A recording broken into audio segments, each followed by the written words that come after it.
Hej. Vi har arbejdet med trivsel ud fra ORs værdifolder.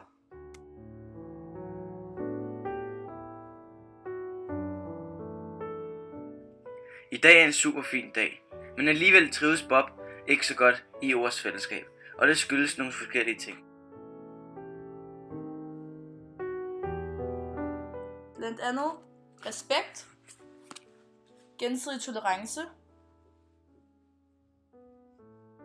rummelighed og evnen til at gå i dialog om hverdagen.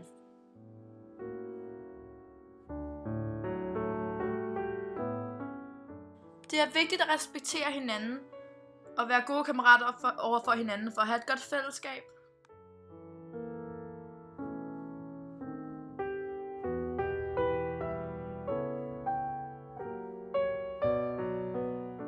En anden ting, der er meget vigtig for at have et fællesskab, det er tolerance. Fordi hvis du ingen tolerance har, så er det meget svært at omgås i et fællesskab, som vi har her på OR.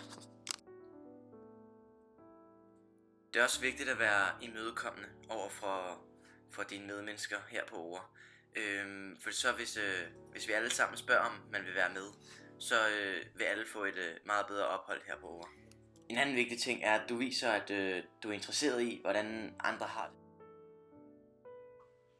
Og vi er sikre på, at hvis vi alle sammen overholder de her værdigrundlag, så er vi sikre på, at vi alle sammen får et rigtig godt ophold her på OR.